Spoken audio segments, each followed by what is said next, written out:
Bonjour à toutes et à tous et bienvenue dans ce webinaire sur MetaGélant, le lancement d'une nouvelle marque de collègues online.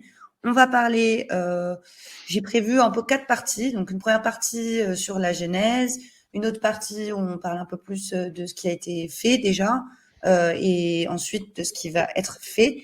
Et on va quand même faire un petit focus sur la levée de fonds. Parce que je pense qu'il y a des choses techniques qui méritent d'être expliquées aussi à ce sujet-là, puis même savoir ce que vous allez en faire, etc. Donc, on va commencer vraiment par quelque chose d'assez simple et pourtant très intéressant. C'est vous, vos 2 parcours en quelques mots, comment vous êtes lancé dans l'aventure, peut-être Collect Online d'abord, et puis dans le Web3, qu'est-ce qui vous a intéressé par rapport à votre parcours professionnel et personnel aussi. Donc, on va commencer avec Loïc.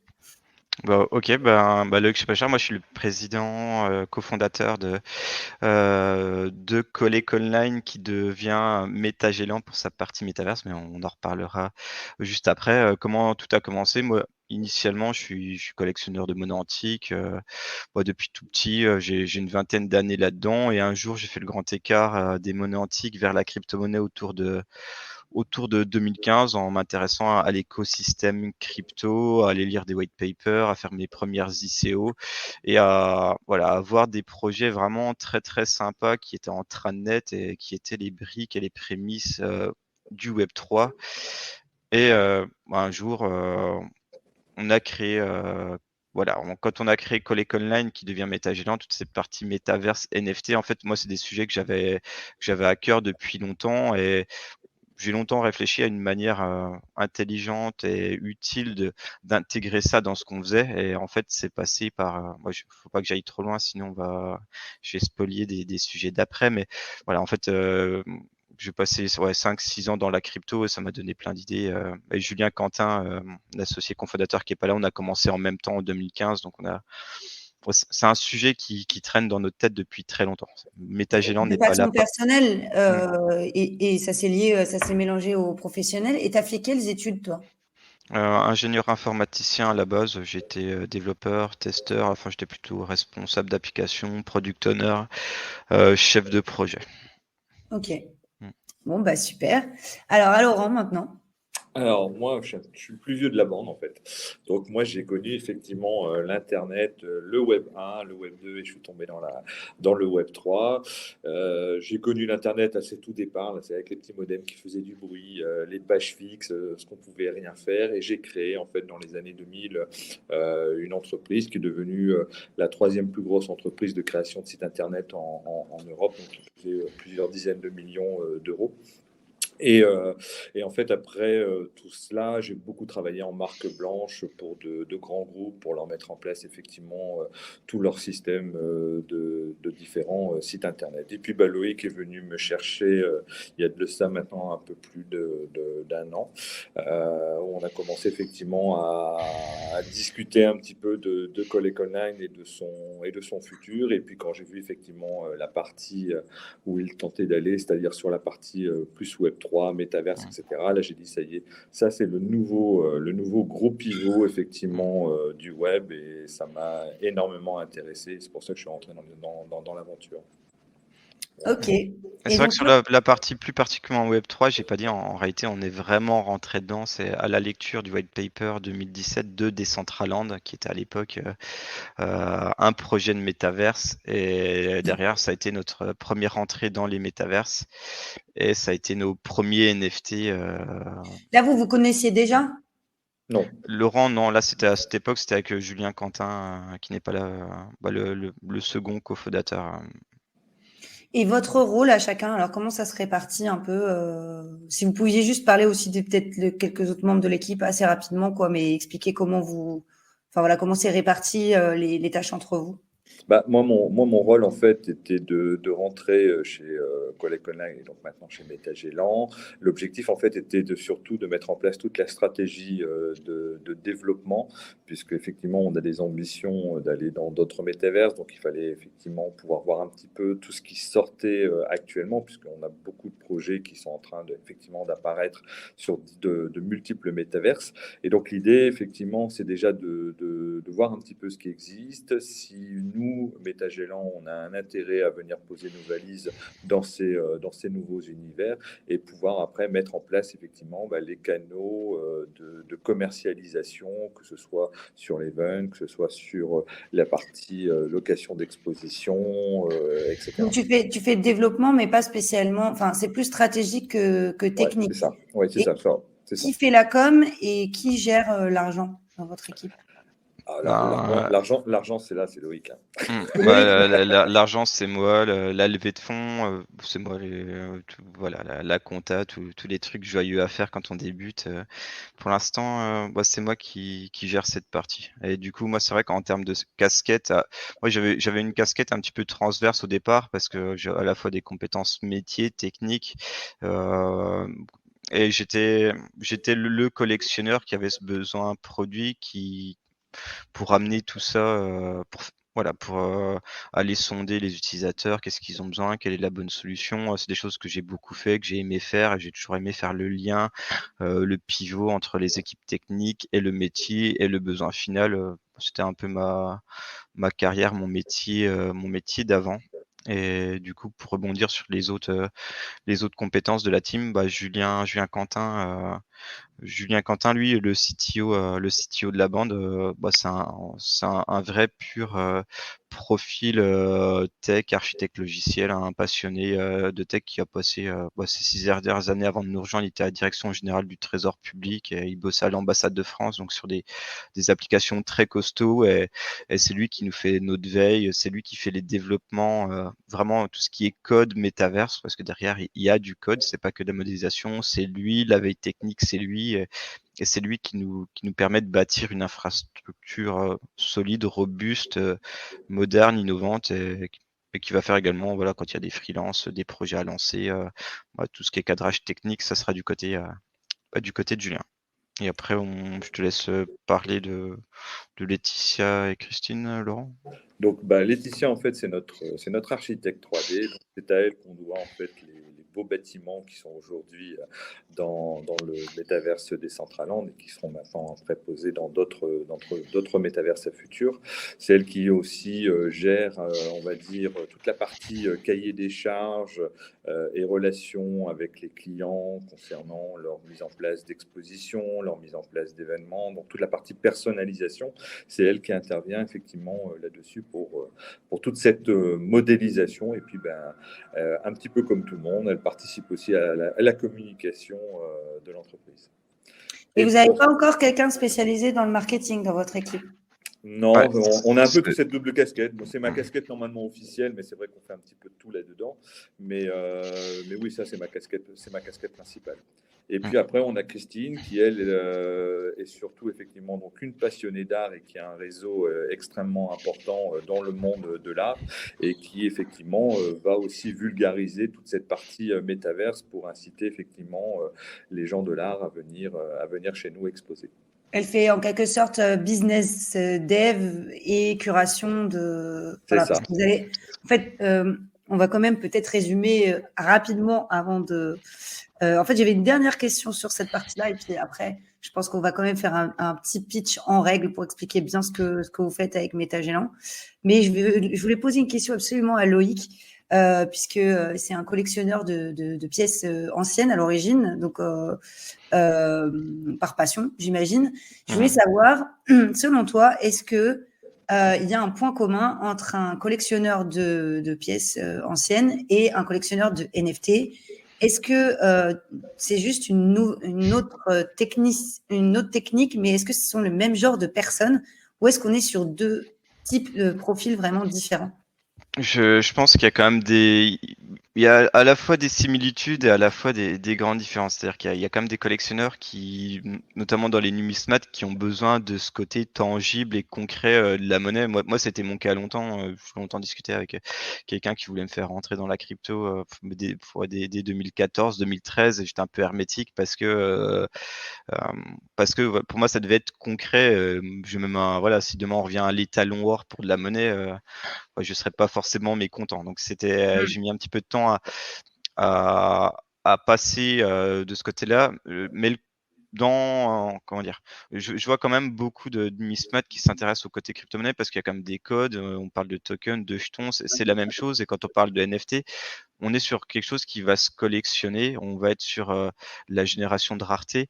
On est sur des choses qui vont quand même parler à la fibre des collectionneurs. Le seul truc où il faut faire attention, c'est que derrière ce qui est annoncé soit vrai et qu'on vienne pas créer trop de rareté. Ce que j'entends, c'est le jour où les collections rares deviennent courantes, en fait, c'est tout un marché qui peut s'écrouler et c'est ce qui s'est produit dans pas mal de thématiques de collection où moi j'aime bien citer l'exemple des cartes téléphoniques de l'époque et il y avait des séries de 50 ou 100 exemplaires, à des époques ça se vendait plusieurs centaines d'euros, mais il y a eu tellement de millions de séries de 100 exemplaires qui ont été faits qu'un jour tout s'est écroulé et c'est revenu à zéro. Donc C'est un petit peu ce qui se passe avec les NFT, je trouve, bah, enfin, les collections de mm. profil picture. Ouais, non, mais tout à fait. Donc, il faut trouver les collections emblématiques, ça gardera une valeur historique. Et par contre, les nouvelles qui sortent, il faut un bon usage ou il faut que ça soit quelque chose qui va parler aux gens pendant longtemps pour que ça conserve une valeur dans le temps. Et quand je parle de valeur, c'est pas forcément financière, mais c'est un attachement qui fait que la personne a envie de collectionner, quoi. Ok, bah super, bah merci beaucoup. Et je pense que sur cette partie de la jeunesse, je pense qu'on a compris que vous étiez des passionnés quand même et que vous aviez les compétences techniques pour vous lancer dans le métaverse. Maintenant, la question, voilà, on a parlé, mais en fait, on n'a peut-être pas pensé à des personnes qui savent pas ce que c'est exactement Métagellan. Donc, on va peut-être faire un petit pitch en règle, genre elevator pitch 1 minute, et après, on va parler de vos réalisations, etc. J'ai pas mal de questions pour vous. Mm. Ok, bah, je le prends du coup. Vas-y, vas-y. Bah, à la base, on avait créé Collect Online, qui est une plateforme d'inventaire, gestion et partage d'objets de collection en ligne, d'œuvres d'art, puis des NFT. Donc c'était vraiment dédié aux collectionneurs et ça prenait la forme d'une galerie 2D. Et en fait, quand on a mis un pied dans le métaverse, on a commencé, l'idée c'était de venir modéliser en 3D des galeries et de créer un espace un peu immersif en ajoutant des composantes événementielles parce que ça fait partie intégrante du concept de métaverse. Le métaverse, c'est quoi? C'est un environnement ouvert dans lequel on va pouvoir voir les autres personnes sous forme d'avatar, on va pouvoir interagir, on va pouvoir créer des scénographies, intégrer des médias, de la musique. Donc c'est quelque chose qui faisait totalement sens pour nous, c'est une sorte de suite logique. Voilà, Collect Online, on se voulait innovant. Après les NFT, passer dans le métavers, c'était quelque chose qu'on voulait vraiment faire. Mais on a eu un message qui commençait à devenir un petit peu compliqué parce qu'on avait d'un côté une application très Web 2 d'inventaire de collection. De l'autre côté, on allait dans le métaverse, mais avec une solution qui permettait d'adresser finalement beaucoup plus de monde. Et c'est là qu'on a décidé en fait de créer cette marque Métagellan. Et Métagellan, en réalité, c'est quoi? C'est un facilitateur d'accès vers le métaverse pour les collectionneurs, pour les artistes, pour les professionnels de métiers d'art, mais également pour toutes les marques, que ce soit de la mode, du luxe, du retail, de l'industrie. En fait, on en est à un moment où tout le monde a envie de faire ses premiers pas dans le métaverse. Et en fait, notre solution le permet de le faire en quelques clics, sans connaissance, à moindre coût, en toute simplicité. Donc, ce qu'on est en train de faire actuellement, c'est ni plus ni moins que du mass, du métaverse à ce service. Super. Bah, merci beaucoup, c'est très clair. Bon, je vous signale juste que je crois que j'espère que vous m'entendez. J'ai un message comme quoi Ouais. ma connexion est pas folle. Donc, du Mmh. coup, je vous vois plus. Mais bon, On ils me t'entend disent. très bien et on te voit très bien. Ouais, super. Bon, bah, ils me remettront la vidéo quand ma bande passante va revenir, apparemment. Du coup, je voulais vous poser quelques questions. Quels sont pour vous maintenant, enfin, est-ce que vous pourriez me donner l'exemple d'un événement type que vous pouvez organiser, donc pour une marque ou pour un artiste, vous choisissez ce que vous préférez, et peut-être quel est l'événement l'action, le partenariat dont vous êtes le plus fier? Est-ce qu'on peut citer, tu penses, celui du 21 qui arrive? Oui, de toute façon, Il y a tout dedans. ouais, voilà, celui-là, on peut y aller, effectivement. Mm. Celui-là, on peut y aller.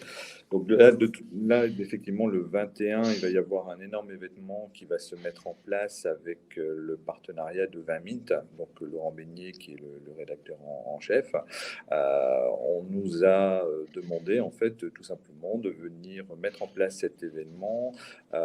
Et donc, Laetitia, qui est notre designer 3D, a remodélisé complètement un endroit où on distribue, entre guillemets, les journaux 20 minutes avec la petite bouche de métro, le métropolitain. Un kiosque. Version Paris, voilà, le petit Super. kiosque.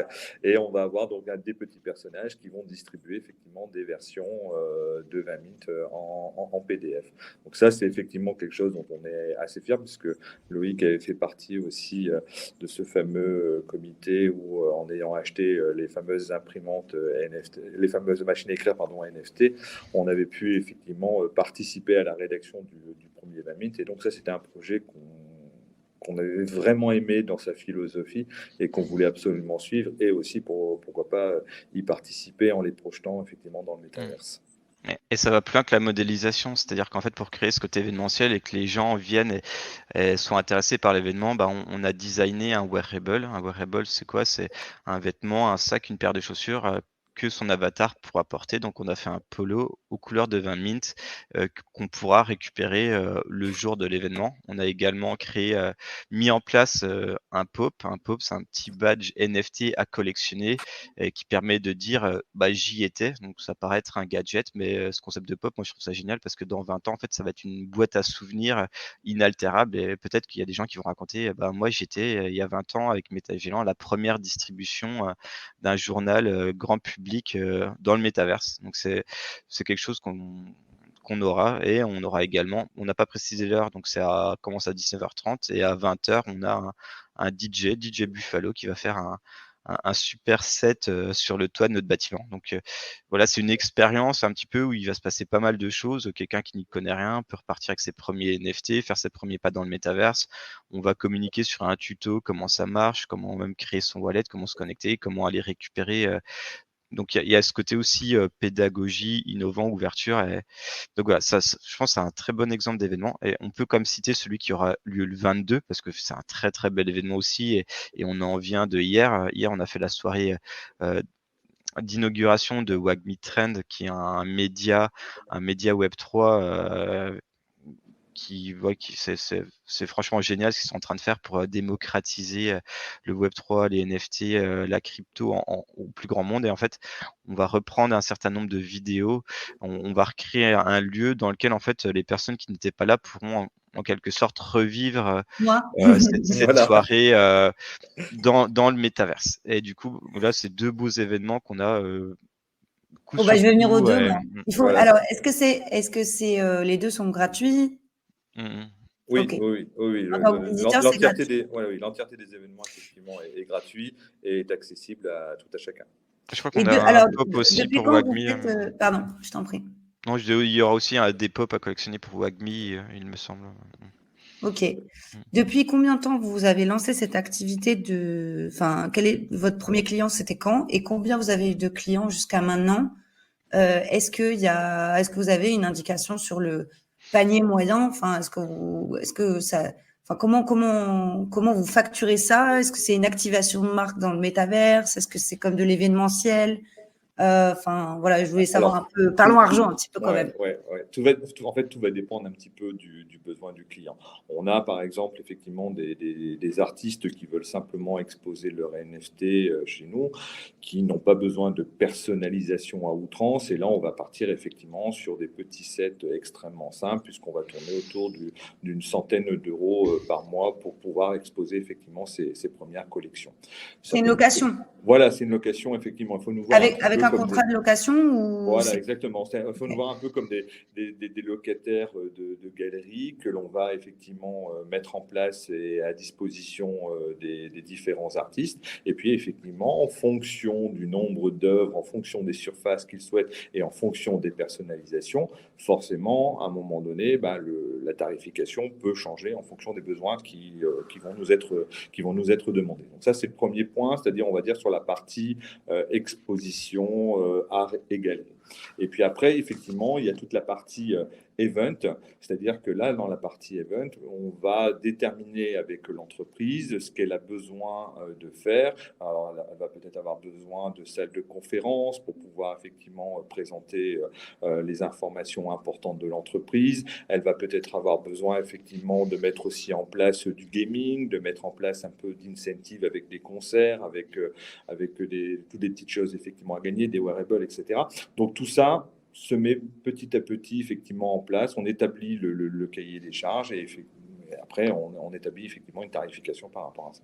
Et par exemple, quand vous avez un DJ set, est-ce que c'est vous qui proposez, vous avez un catalogue d'artistes ou de prestations, par exemple pour de la création 3D, etc., un catalogue de prestations que peut-être vous faites parfois en interne, et vous le proposez sous cette offre-là, ou est-ce que c'est plutôt des clients qui finalement viennent avec déjà une idée de qui ils veulent voir, ce qu'ils veulent, enfin à quel point c'est sur mesure en fait? Non, aujourd'hui, en fait, je dirais presque 90% des clients que moi je rencontre sont souvent des directeurs marketing, des directeurs de communication qui ont tout simplement le message suivant, c'est leur direction a entendu parler d'un truc qui s'appelle Metaverse. Il faut que cette année, on fasse quelque chose dans le Metaverse. Et donc, grosso modo, ils viennent voir un petit peu ce qui est faisable. Et donc, c'est à nous, souvent, à les accompagner c'est à nous, en fait, à les accompagner dans leur stratégie, de leur expliquer déjà les possibilités et les limites du métaverse, de leur faire voir effectivement ce qu'on est capable de réaliser pour eux, d'adapter effectivement leur stratégie métaverse, et puis après, on établit un cahier des charges bien précis pour que nos équipes puissent ensuite travailler et mettre en œuvre l'intégralité des événements. Ouais. C'est vrai qu'il y a beaucoup de pédagogie à faire parce qu'on pense que c'est le métaverse et c'est infini et que la seule limite, c'est l'imagination. C'est un petit peu vrai, mais derrière, ça reste, il y a quand même des contraintes techniques et il y a quand Alors c'est même, quoi les limites? il y a une limite qui revient souvent, c'est le nombre de polygones. C'est-à-dire qu'en fait, sur une scène, pour qu'elle charge vite, ça reste de la 3D affichée sur navigateur. Donc, faire de l'hyper-réalisme sur navigateur, c'est encore quelque chose d'un petit peu compliqué. Donc, on se moque beaucoup de Facebook. J'ai envie de m'en moquer aussi parce que j'aime pas du tout leur approche du métaverse. Mais en gros, le procès qu'on leur fait sur le design, derrière, il y a quand même des explications. C'est si on veut quelque chose compatible multi-device et qui aille vite, en fait, c'est la même problématique que sur Internet où on veut optimiser les images pour qu'elles fassent la bonne taille au kilo près. En réalité, sur de la 3D, sur navigateur, les enjeux sont à peu près les mêmes, bien qu'il commence à y avoir des technos avec des résultats ça s'améliore franchement j'allais dire presque de mois en mois et Ouais, tout ça. comme les casques virtuels, moi j'en avais essayé en 2014, 2015, quelque chose comme Mhm. ça. Aujourd'hui, c'est quand même déjà mieux, même si Mmh. bon. Donc, comme quoi, enfin, la technique petit à petit va permettre, j'imagine, d'aller plus loin.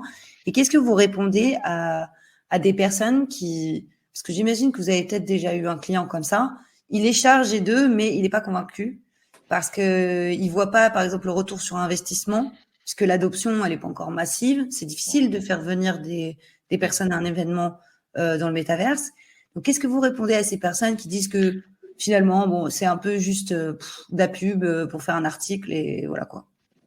Ah, tu t'y vas Oui, déjà vas-y, tu Ah, allais ouais, commencer. moi, il y a quelque chose qu'on peut leur dire, c'est en quelque sorte, on vend également, je veux dire presque de la formation, et ça a également de la valeur parce que et de l'expérience et c'est des choses que, il y a un moment, il faut y aller, il faut tester, il faut comprendre ce qu'on peut faire, mais il faut surtout comprendre ce qu'on pourra faire, les enjeux de demain. Et il y a quand même ce petit côté un peu, exploratoire et Métagélant, on l'a pas choisi pour rien parce que, on est encore dans l'exploration parce que les boîtes à outils, de ces métaverses se développent au fur et à mesure qu'on avance et ce qu'on ne pouvait pas faire hier, on peut le faire demain. Donc, hem, on sait qu'on va y aller. On sait que c'est pas dans 10 ans. On sait que ça pourra aller assez vite. Donc, monter un projet, se lancer, ça prend du temps.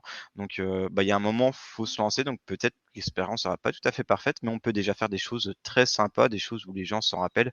Et faut voir ça comme un investissement également. C'est-à-dire que peut-être qu'il y aura pas un ROI en termes de, voilà, si ça va dépendre de son activité aussi, bien sûr. Si on est sur des NFT, un truc ultra spécifique qui va plaire à l'écosystème, ça pourra très bien marcher. Mais si on veut commencer à, je vais dire, à vendre des burgers dans le métaverse, je suis pas sûr qu'il y aura beaucoup de commandes. Donc ça dépend, mais on pourra peut-être faire un beau buzz médiatique. Donc faut voir ce Ouais, qu'on en il y a recherche. le buzz médiatique et puis il y a la prise en main, en fait. Parce Mmh. que le directeur marketing qui va faire ça, ça va être la première fois qu'il va signer un devis avec Oui. ce genre de choses. Mmh. Et donc, la fois d'après, il sera plus à l'aise. En fait, c'est ça, non? Mmh. Mais Ouais. clairement, puis de toute façon, c'est les premières fois, c'est-à-dire que on a aujourd'hui des entreprises qui veulent de toute façon tenter l'expérience du métaverse. Les chiffres sont là pour le prouver que dans les années à venir, l'évolution du métaverse va générer effectivement des chiffres d'affaires complètement faramineux. Et la plupart effectivement des marques ont tout à fait compris qu'elles devaient déjà s'essayer, tout du moins en termes de présence, à ces différents univers et voir un petit peu comment vont réagir aussi leur clientèle, comment vont réagir leurs abonnés. Et donc, nous, on est vraiment là pour vraiment les accompagner dans ce monde-là, de choisir le meilleur métaverse où elles vont pouvoir faire leur expérience et modéliser ce qu'elles ont vraiment besoin pour pouvoir transmettre leur message Mmh. à leurs différents clients. Et il y a un point important à repréciser comme sur ce côté formation, pédagogie, en fait, ça commence à faire partie intégrante de notre business model et dans notre vision pour, voilà, nos stratégies de développement, en fait, c'est des choses qu'on va inclure. Quand on était au début de l'année, tu nous redemandes de te parler de l'événement phare, le premier, ça a été 1er décembre 2021, un beau vernissage et une belle exposition d'œuvres de Karl Lagerfeld, donc une cinquantaine Je m'en d'œuvres, souviens. œuvres physiques, œuvres digitales. On a eu plus de 1000 visiteurs sur les 2 jours d'événement, donc c'était très chouette. C'est Et après énorme, hein. mmh, Je tiens à dire et quand même que c'est Oui, énorme. oui, oui. En et comparaison, ap effectivement, là, du Web 2, ça peut sembler effectivement petit, mais mmh, pour le monde mmh, du Web 3, et en plus à cette période-là, c'est mmh. effectivement des chiffres qui étaient déjà impressionnants. Ouais, et là, en fait, suite à ça, on s'est dit: «Bon, c'est génial, on a le super produit, on a la démo, on a le cas», et en fait, on est allé démarcher un petit peu la fleur au fusil, des très beaux prospects en leur disant: «Bon, on peut vous faire ça». Mais le problème, en réalité, c'est que ils comprenaient pas et c'était encore trop jeune parce que Facebook était devenu Meta 2 mois avant, nous on était dedans déjà depuis 1 an, donc on se dit: «Bah, c'est bon, tout le monde connaît», et en fait, on arrive et voilà, donc il y a une étape d'avance avant d'aller vendre un produit, final. Il faut déjà, acculturer, il faut déjà former, il faut déjà accompagner, et c'est les 3 piliers qu'on a. C'est-à-dire que la formation, bah, tu pourras peut-être détailler juste après Laurent, mais il y a ce côté formation. Ensuite, on teste. Tester, c'est où? C'est dans notre MetaMall parce qu'on a des salles en un clic, on y va. Et après, si on veut faire de la prod, bah là, nous, on est capable d'accompagner quelqu'un pour qu'il monte son propre projet sur le métaverse de son choix, et avec notre solution en tant que back office. C'est vrai qu'on n'en a pas parlé beaucoup, mais notre solution, en fait, est vraiment un back office permettant d'administrer, gérer du contenu à distance. Et c'est là où on a une innovation, c'est-à-dire que quelqu'un qui crée un bâtiment, un lieu, on va pouvoir paramétrer des contenus, des catalogues d'objets, catalogue d'œuvres, une musique. Demain, ça sera peut-être la couleur des murs, même si on ne le fait pas encore.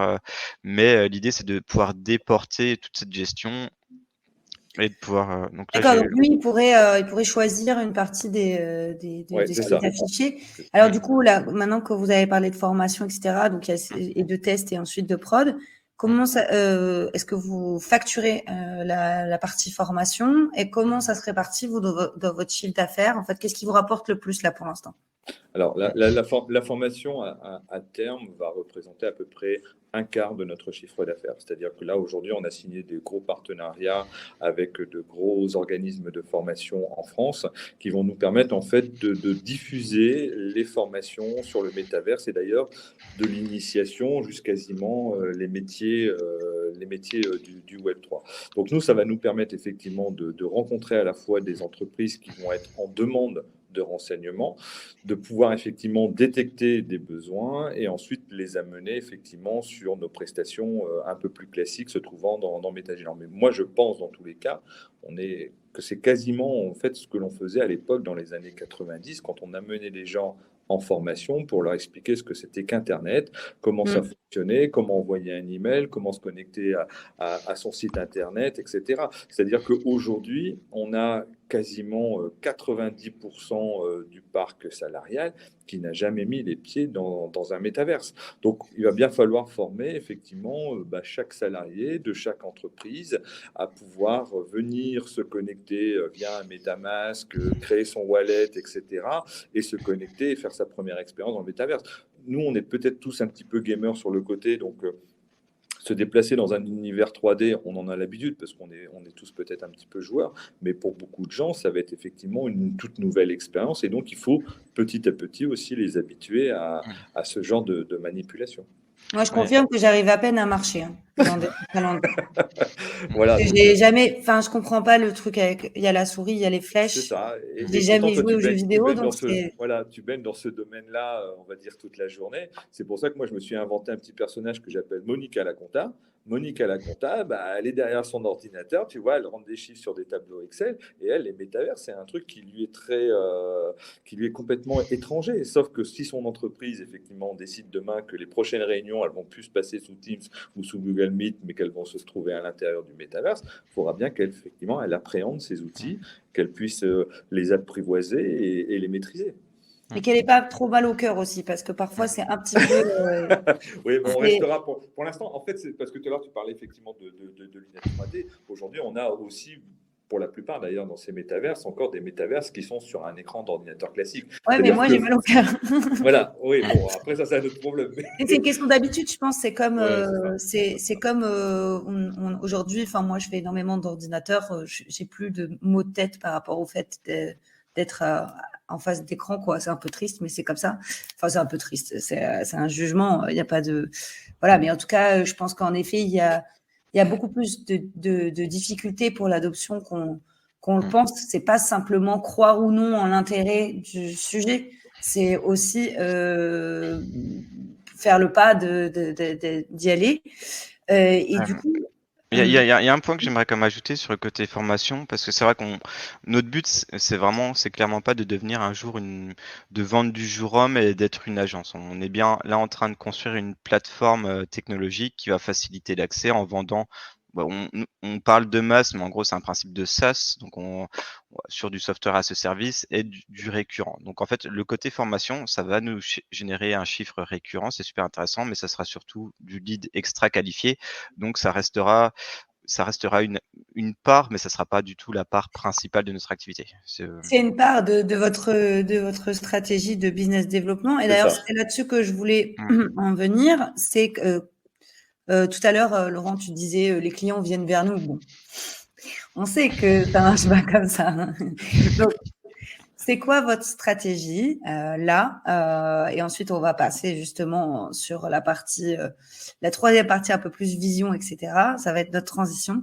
Jusqu'à maintenant, quelle a été votre stratégie, votre cible, votre persona? À quoi il ressemble votre client type?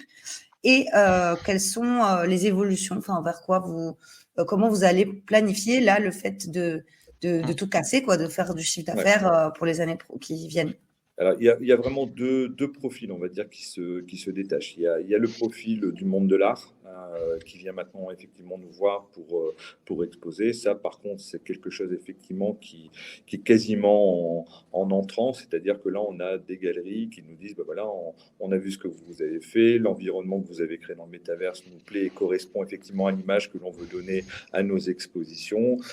Comment ça peut se passer pour venir exposer telle chose ou telle chose ou telle chose. Voilà. Donc ça, c'est, on va dire, une typologie de clients. Et puis la deuxième que moi je rencontre aussi le plus souvent en ce moment, ce sont tout simplement des sociétés, alors un petit peu au-delà de la PME, là on est plus proche en fait, on va dire déjà des gros groupes qui ne veulent pas tout simplement louper l'expérience métavers, c'est-à-dire que comme tout le monde a entendu parler dans les médias et aujourd'hui les directions en fait demandent à leur directeur de com, leur directeur de marketing de faire en sorte que le groupe fasse sa première expérience dans le métavers. Donc on est encore vraiment énormément dans cette phase. Mais c'est quel type, c'est quel secteur?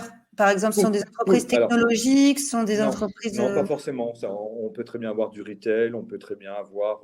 Enfin, j'ai vraiment quasiment eu quasiment presque tous les profils. Donc, ce n'est pas que des agences de communication, ça n'est pas que des boîtes de tech. Nous, on est effectivement dans une ville où il y a beaucoup de gros groupes de prêt-à-porter et de distributeurs. Voilà. Ben, eux se posent aussi ces questions-là, c'est-à-dire que effectivement, ils voient cette révolution du Web 3, ils voient des mentalités changer, ils voient des nouveaux univers se créer, et on va dire que comme ils ont les moyens financiers de pouvoir faire ces expériences, même si effectivement, comme tu disais, le ROI, il n'est pas toujours effectivement présent, mais ils ont besoin de faire ces expériences pour comprendre les possibilités de ces nouveaux univers. Et nous, on est là effectivement pour leur faire voir, comme disait Loïc, à un moment donné, peut-être les limites effectivement du métaverse à l'instant T, mais les possibilités que ça va générer effectivement dans les mois à venir, parce que ça évolue très très vite. Quelquefois, en l'espace de 2 mois, on voit des choses sortir qui commencent à devenir extrêmement impressionnantes. Et il y a, ouais, mais je sais pas si tu l'as précisé, mais il y a le secteur des agences événementielles qui eux sont aussi super intéressés parce qu'ils voient leur métier vraiment changer.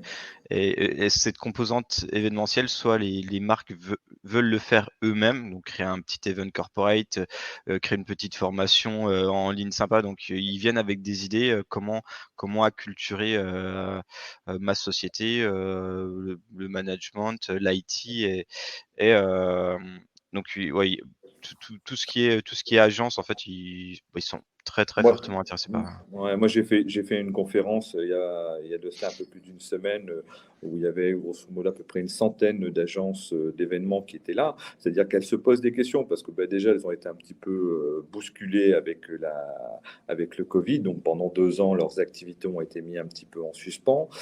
Dès qu'on leur a effectivement autorisé à pouvoir relancer leur activité, c'est vraiment là où le métaverse est venu s'introduire. Et donc, elles ont des demandes de leurs clients, elles ne savent pas trop comment y répondre.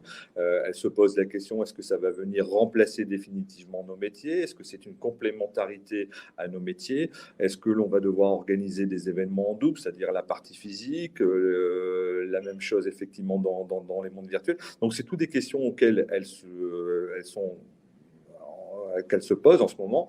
Et donc, nous, on est chargé effectivement de pouvoir faire en sorte de leur faire découvrir un petit peu toutes ces possibilités.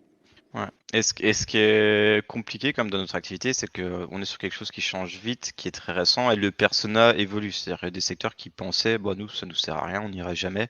Ils commencent à se dire, il y a peut-être comme des choses à faire. Et avec des cas très imaginatifs qui font sens ou pas sens, mais ça intéresse vraiment, vraiment. Je pense qu'il n'y a pas une boîte du CAC 40, qu'il n'y a pas une cellule qui bosse sur ce genre de sujet actuellement, quoi.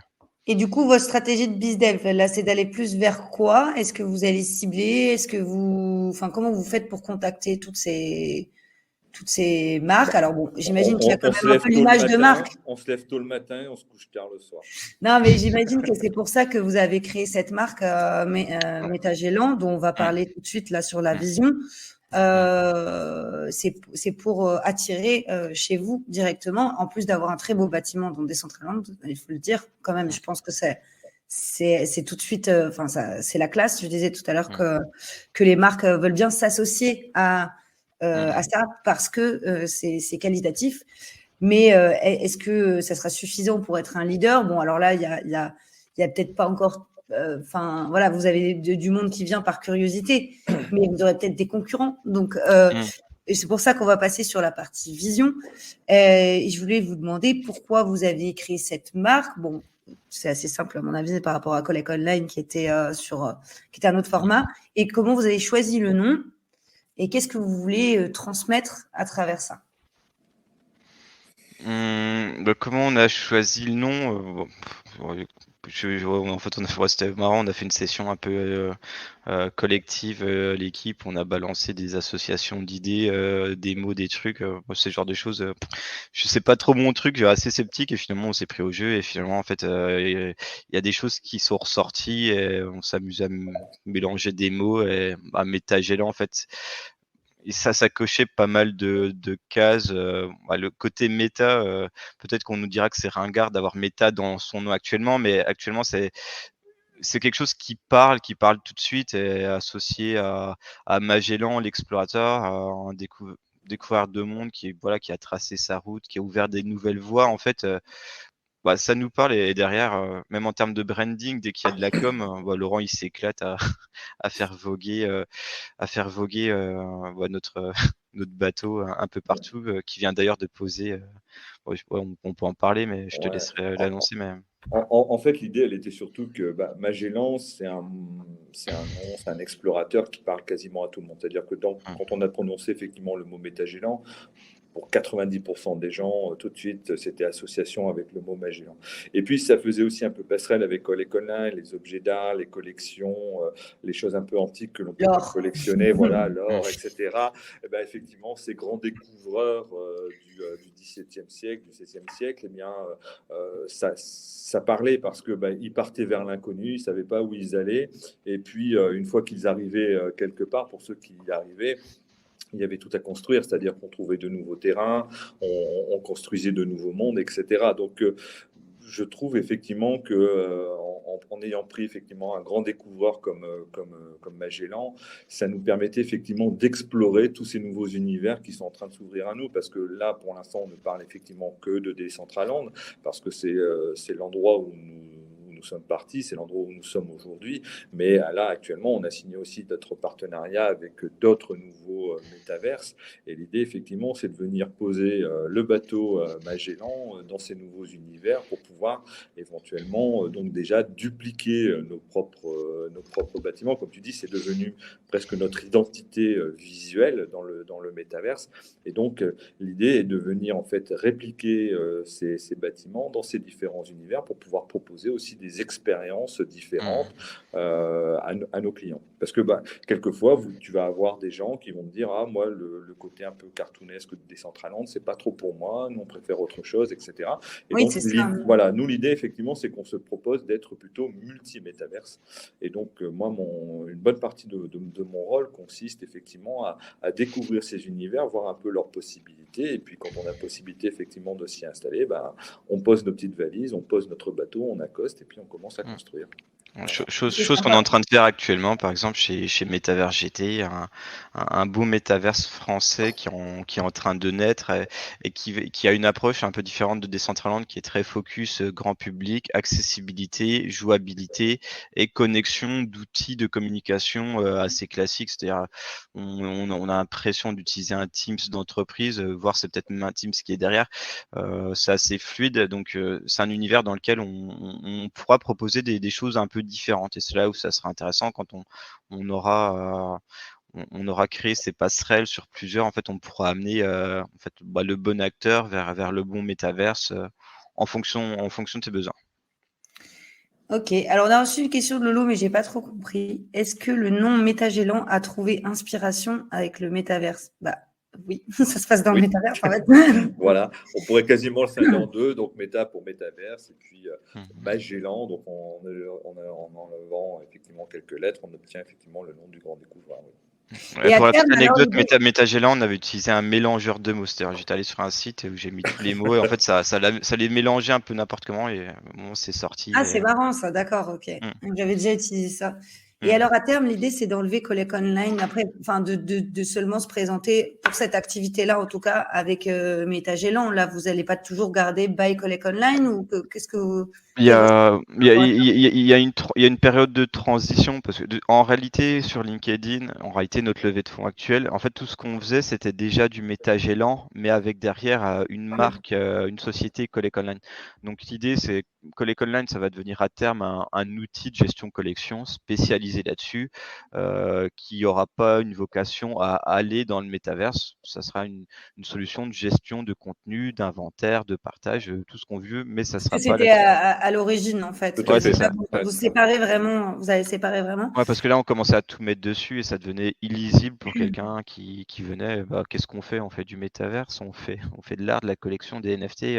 Donc, on avait besoin. Donc, c'est un projet qui tourne tout seul, qui est là. On a des nouveaux inscrits, des nouveaux abonnés.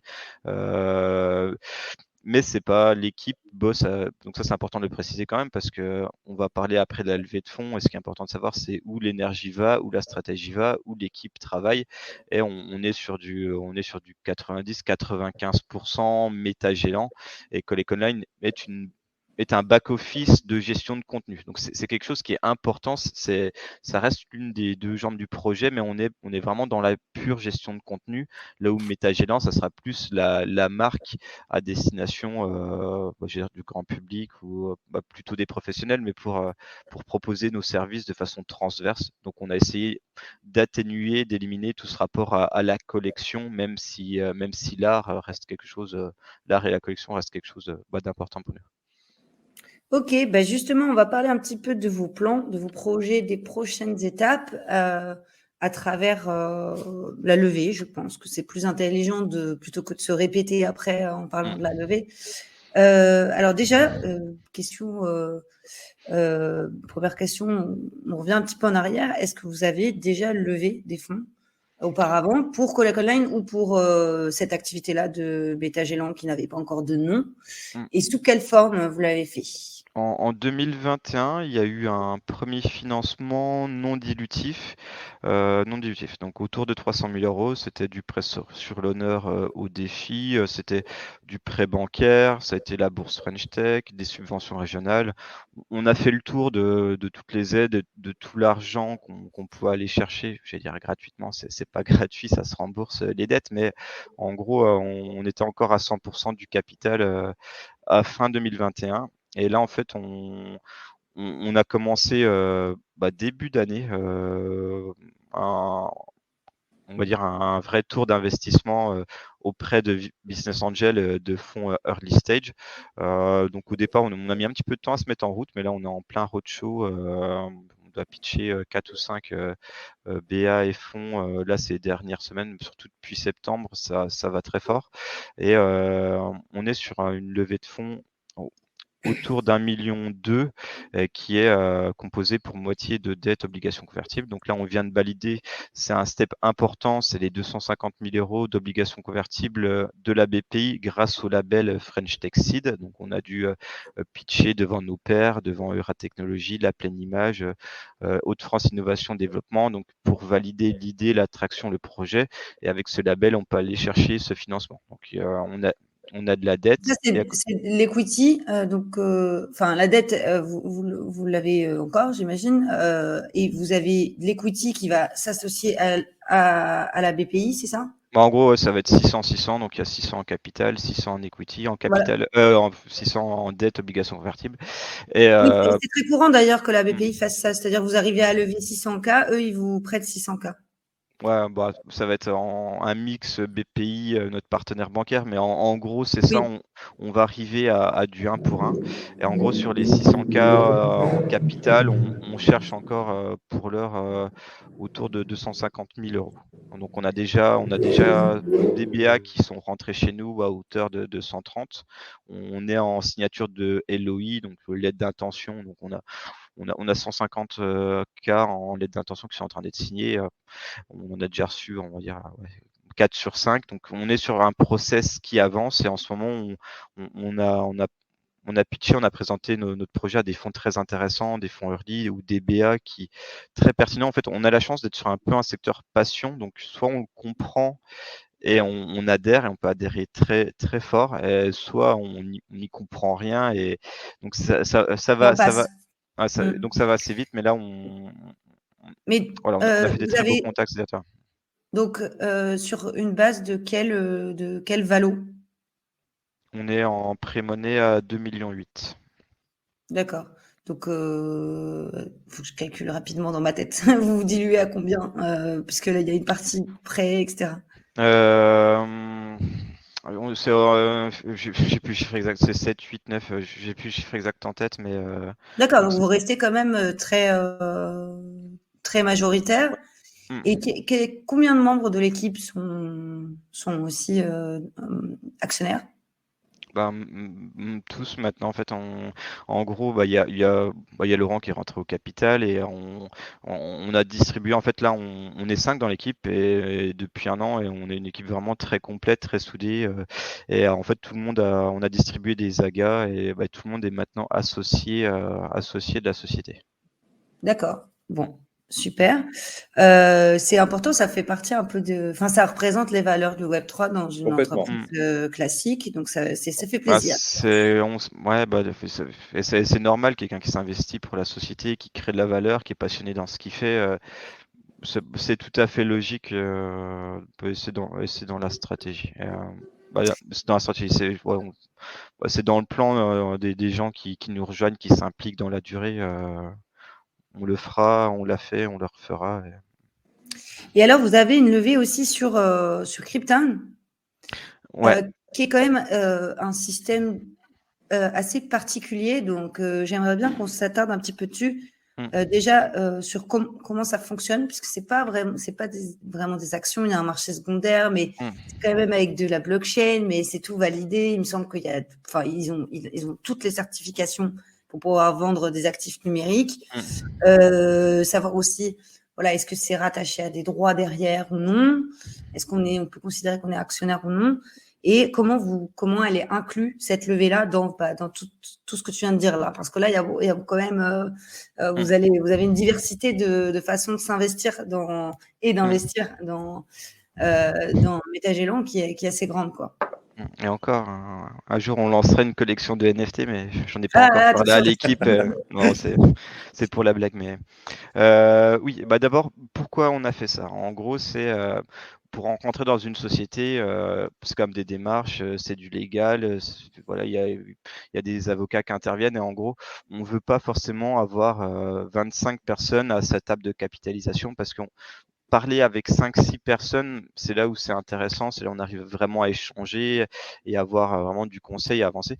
Donc on ne veut pas avoir 15 ou 20 personnes à la table de capitalisation. Du coup, ça nous impose d'avoir une barrière. C'est-à-dire que là, on accepte les tickets à partir de 20 000 € en investissement direct. Et pourtant, là, depuis qu'on a débuté notre aventure entrepreneuriale, on avait rencontré des gens qui voulaient nous aider. Des fois, c'était 10 €, des fois, c'était 100 €, des fois, c'était un petit peu plus, mais on n'avait pas de solution à leur donner. Moi, c'était aussi un petit peu mon vécu. Je vais revenir un petit peu en arrière. En 2015-2016, en fait, j'ai fait des ICO. Une ICO, c'est Initial Coin Offering.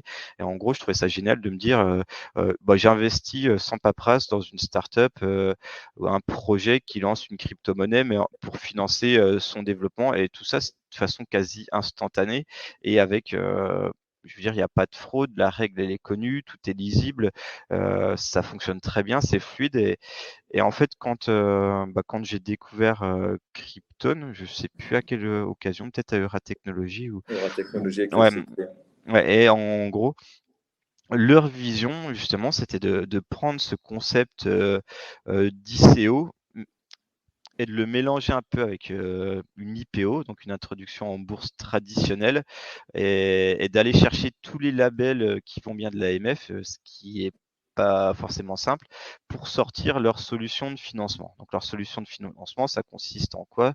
Ça consiste en fait à tokeniser des parts de société pour rendre le ticket beaucoup plus accessible. Concrètement, à partir d'1 €, on peut investir chez nous via Krypton, par simple carte bancaire, par virement bancaire. C'est quasi instantané. En fait, c'est très simple et ça permet à faire rentrer même quelqu'un qui n'y connaît rien en investissement ou en crypto, parce que finalement, on paye bien en euros. On peut toujours pas payer en crypto sur Krypton. C'est quelque chose que j'aimerais bien parce qu'on avait des gens qui auraient été intéressés, mais c'est de l'euro. Mais derrière, il y aurait effectivement de la tokenisation et du coup, derrière, il y aura également un marché secondaire sur lequel on pourra acheter ou revendre ces jetons. Donc, c'est intéressant. L'avantage, c'est ça, c'est que par rapport à de l'equity, qui a un intérêt parce que on devient actionnaire, etc. Mais il y a peut-être, j'imagine que vous avez un minimum pour l'equity. De combien? Investissement direct, Ouais. à partir de 20 000 € du coup, Bah, on bon, ça sélectionne. va, il y a par rapport à d'autres, vous êtes sympa. Mmh, Vous permettez à des gens, j'imagine, passionnés de vous suivre. mmh, L'avantage, de Krypton, c'est qu'il y a un marché secondaire, ce qui est beaucoup plus compliqué quand on est en equity et mmh, qu'on veut sortir, d'une entreprise. Bah, si vous êtes pas très content et en général, on n'est pas content que quelqu'un veuille partir, bah, vous allez pas forcément l'aider à rechercher quelqu'un pour racheter ses parts et finalement, on finit un peu sur un petit monde qui, voilà, qui va devoir mmh. trouver quelqu'un, etc. Enfin, c'est un peu compliqué. Là, l'avantage, c'est que c'est avec on peut rentrer avec, c'est ça, 1 euro, dès 1 euro, on peut rentrer. Ouais. Et après, on Ouais. peut éventuellement jouer avec ça. Alors, je sais pas, moi, j'ai rencontré Marc qui m'a expliqué Mmh. tout. Je sais pas à quel point, enfin, il y a un nombre de projets dessus. Ce que je sais, c'est que c'est vraiment une nouvelle façon de financer l'innovation et que c'est extrêmement intéressant. Mmh. Et donc, je voulais savoir, donc avec toutes ces façons-là d'investir, euh, on va résumer un petit peu. Si je suis un investisseur, business angel ou VC qui peut vous apporter quelque chose dans la durée, que ce soit technique ou des clients, etc., ça vous intéresse peut-être plus qui vous contacte pour de l'equity. Mais si je suis voilà un peu plus un retail, un fan de tout ça et que j'ai envie d'investir, je vais sur Krypton. C'est un peu ça le. Bah, c'est un peu ça et plus le côté aussi, on va dire, pas se prendre la tête. C'est-à-dire, un BA qui voudrait mettre, même 20 000 €, mais voilà, il veut pas se préoccuper de la paperasse, il veut que ça aille vite, il veut pas Ouais. s'impliquer dans un board. Le droit de vote, de toute façon, c'est vrai que quand on met 20 000 € dans une société avec une valo pré-money à 2,8, finalement, on a un droit de vote qui est assez petit, Mm. parce que via Krypton, il y a pas de droit de vote, mais finalement, en petit ticket, en fait, on influe tellement peu que donc il y a ce côté-là qui rentre en ligne de jeu, donc il y a une solution facile et aussi la solution, quelqu'un qui voudrait, c'est pas le but, mais qui voudrait spéculer un peu ou acheter, revendre en fonction de si ce qu'on fait, ça lui plaît pas. En fait, il y a un marché secondaire, il peut le faire et il a cette liberté, là où c'est beaucoup plus compliqué avec quelqu'un qui a la table de capi de façon traditionnelle parce que tu n'as pas le Mm. droit de revendre tes parts n'importe quand, à n'importe qui, Oui, n'importe comment. dans le pacte d'actionnaires, vous avez peut-être mis une limite sur un nombre minimum d'années pour rester, je sais pas.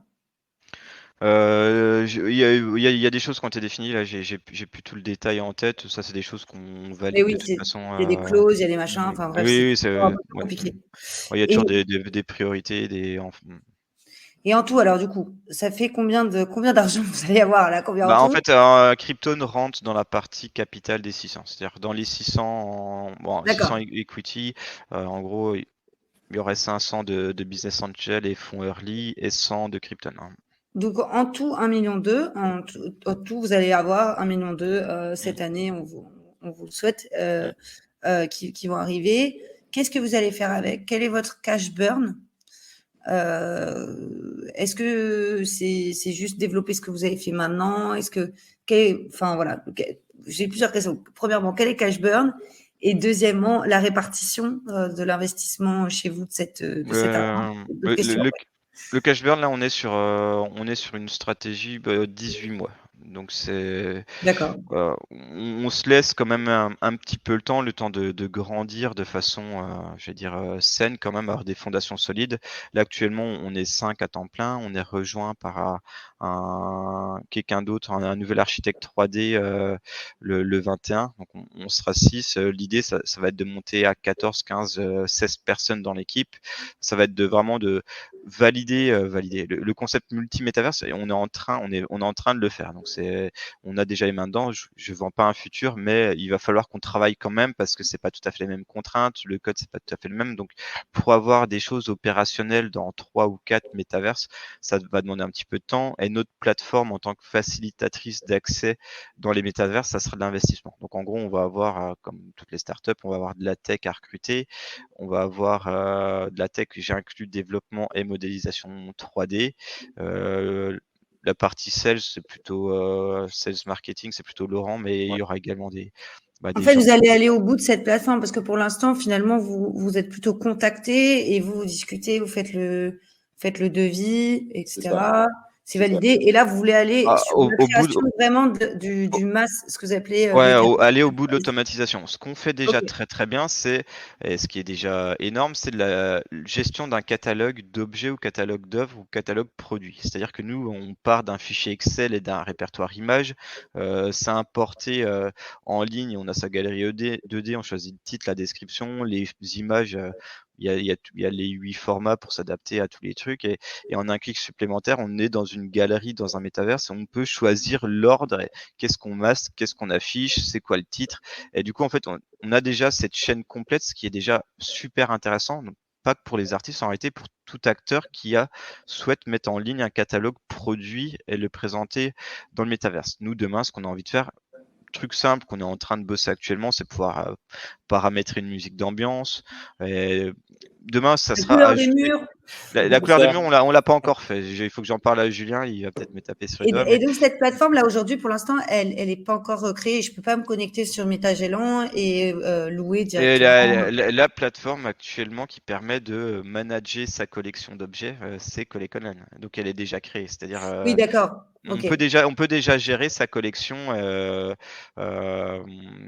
et administrer de la manière dont on le fait depuis, on va dire, Coleconan devient en réalité un outil, un software qui permet d'adresser ces Vous allez aller galeries. plus loin. Voilà, vous allez tout.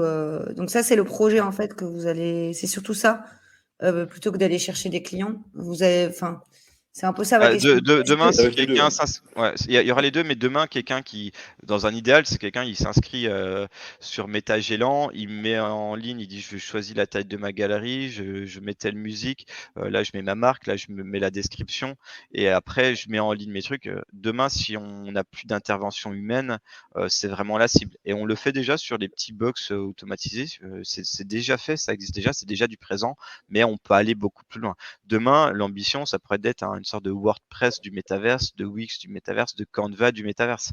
L'idée, c'est là où on va, et c'est l'objectif. Notre but, c'est pas de C'est vendre du ça, oui. forum. Vous n'êtes pas qu'une agence d'activation de marque On n'est dans pas le une agence métavers. d'activation. Ouais. C'est pas l'objectif. C'est ce que vous Non, faites parce non. qu'il y a toute une partie pédagogie, parce qu'on vous le Mm, demande, parce qu'il y a de mm. la clientèle. C'est un passage indispensable actuellement parce que voilà, ça va demander du temps. On est sur des univers qui évoluent, un besoin qui s'affine. Donc il y a mais la stratégie long terme, c'est bien Oui, en fait, vous vendriez un métaverse as a service, vous serez mauvais dans le time to market. c'est ça. Donc, c'est l'idée, c'est la vision, Mm, mais il faut y aller tranquille. Sinon, mm. ok. Très intéressant. Et donc, du coup, la répartition, globalement, ça va être, je sais pas, un tiers tech, un tiers bizdev, un tiers sur l'utilisation de votre argent, de la levée. Là actuellement, oui, c'est ça. C'est-à-dire il y aura pas de ça sera pas du full tech, ça sera pas du full sales, ça Oui, sera voilà. bien réparti. C'est Et votre priorité, c'est d'activer 3 métaverses, disons, pour pouvoir proposer à vos clients plusieurs, voilà, Là, plusieurs. on a déjà des pieds sur CryptoVoxel de Sandbox. On n'a pas fait grand-chose, mais on peut y aller quand on veut. C'est-à-dire qu'on voit comment ça marche. On a déjà fait des tests. On peut l'activer, mais c'est très similaire finalement de l'univers de Decentraland. Là, le plus intéressant, ce qu'on va lancer d'ici fin de l'année, et plus vite que ça finalement, c'est la déclinaison de notre activité sur Metaverse GT avec notre ami Antoine Mallet. Que je salue d'ailleurs. Voilà. C'est vrai qu'il est sympa, il est très facile d'accès en fait, MetaVerse GT, donc c'est forcément intéressant. Il y a quelqu'un qui a posé une question, et si on parlait du merge? Pourquoi XX? Tu es resté anonyme, je pense savoir pourquoi. Écoutez, comment on fait pour se brancher avec vous là? Où est-ce qu'on va pour se lancer là et vous suivre, vous soutenir des différentes manières qu'on a vu passer. On est très très actif niveau communication sur la société, sur LinkedIn. Après, on a d'autres réseaux type Twitter aussi. Après, les autres réseaux type Facebook, Insta, tout ça, on va plutôt poster des contenus en rapport avec nos activités, une expo, un événement, quelque chose. Mais en gros, si on veut vraiment suivre les infos de la société d'un point de vue un peu business, mais même les événements, on en parle quand même, mais voir c'est quoi la vie de la société. Je pense que LinkedIn, c'est le mieux en termes de C'est réseau. mieux. Mm. Et pour voir des résultats d'événements, vous avez une chaîne YouTube aussi, il me semble. YouTube, on publie des vidéos. On en a en stock, on en a 20 à sortir. Donc là, on a déjà un certain nombre de vidéos sur YouTube, mais là, ça va être un des chantiers du moment. On fait des choses très sympas, mais il faut qu'on voilà, Faut il le faut montrer. qu'on monte, faut Ouais, qu'on les monte. faut monter tout ça, il faut mettre tout ça en ligne et ça prend du temps. Ouais.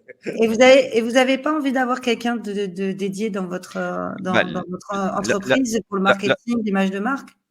Si, en fait, l'architecte 3D qui vient chez nous a une casquette et il sait faire de la vidéo aussi. Donc ça fait partie, ça sera une de ses missions chez nous.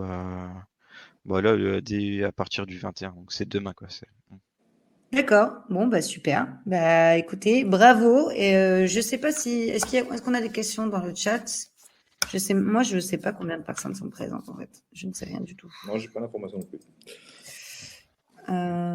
D'accord. Bon, bah voilà. Dans tous les cas, le replay, on va le communiquer. Donc pour ceux qui seraient arrivés un petit peu tard et qui voudraient voir le début, vous le recevrez automatiquement sur votre boîte mail. Voilà, super. Bah moi aussi, je vais le replay. Réseaux, hein. Parce que je pense que beaucoup de personnes étaient, comme on dit, vendredi midi, déjeuner, etc. Mais moi, j'ai eu beaucoup de personnes qui ont témoigné de leur intérêt sur certaines communautés, Telegram notamment. Donc voilà, dès qu'il y a le replay, vous me le dites. Ok, avec grand plaisir. Avec grand plaisir. Et encore merci Agathe pour. Merci. De rien, c'était cool. Un plaisir. À refaire dans un an avec 10 fois plus de chiffre d'affaires. C'est ça, exactement. 100 fois, c'est. 100 fois, pardon. Ah oui. Bon, allez, à bientôt. À très bientôt. Allez, ciao. Ciao.